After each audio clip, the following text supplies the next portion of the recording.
Bonjour. 5 ans de guérilla parlementaire se terminent.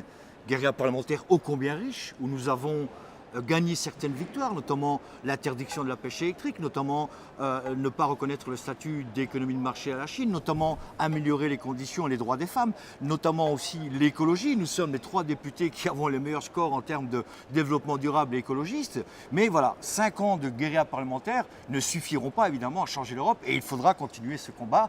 Et j'ai à mes côtés 2 combattants ô combien je veux dire féroces, et on vit effectivement de découdre encore, et en tout cas de défendre avec beaucoup de passion l'intérêt des citoyens européens que nous sommes là pour représenter.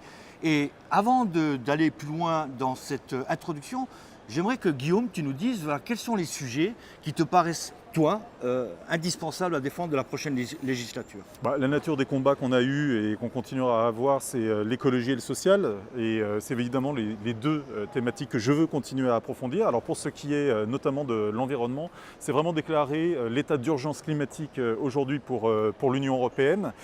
Fin des énergies fossiles, fin du plastique, et notamment ça permet la relocalisation de l'économie.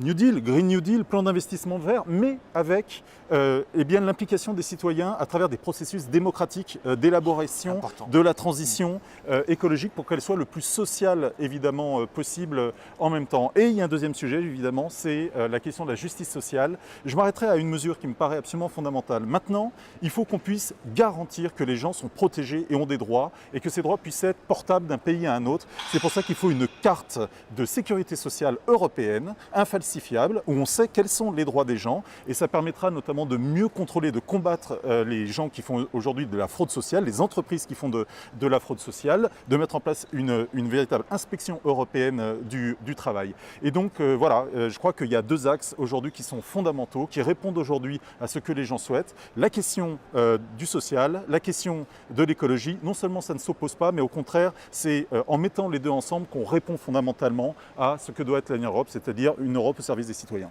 Tout à fait. Et les 2 qui vont de pair, évidemment, je suis d'accord avec toi, ça va nous permettre non seulement de faire du bien à la planète, elle en a grand besoin, mais ça va nous permettre de garder nos emplois, nos industries, une industrie propre, évidemment. Autre combat, Isabelle, qui te tient à cœur, et je mets combat avec un S à la fin, parce que je sais que tes combats sont nombreux aussi. Quelles sont tes priorités ? Pour ne pas répéter ce qu'a dit Guillaume et que je partage, je vais essayer d'être complémentaire. Le premier, c'est mettre fin à l'austérité. L'orientation de l'économie en Europe, et notamment avec la zone euro, ça a été des années d'austérité qui ne sont pas que des termes ou que des chiffres. Ça a été avec les mesures prises en Grèce par exemple, une augmentation de la mortalité infantile, ça a été une diminution de l'espérance de vie. Donc quand on parle économie, on ne parle pas seulement chiffres, on parle vie des gens.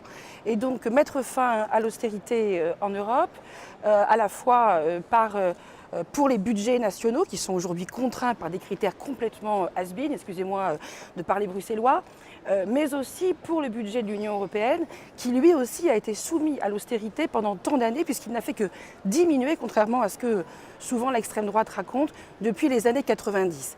Et puis le deuxième combat, pour être complémentaire avec Guillaume, c'est le combat humanitaire, je dirais.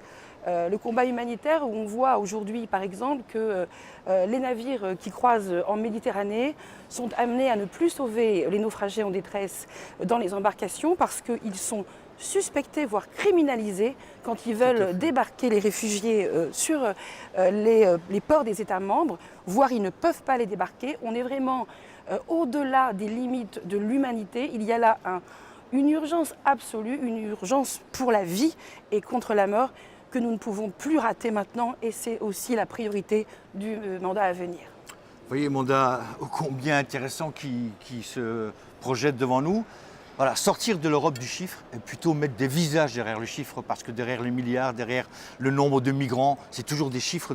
On oublie trop souvent que derrière ce sont des personnes humaines. Et donc, notre volonté à nous, c'est de mettre des visages derrière ce chiffre-là. C'est ça aussi, l'Europe.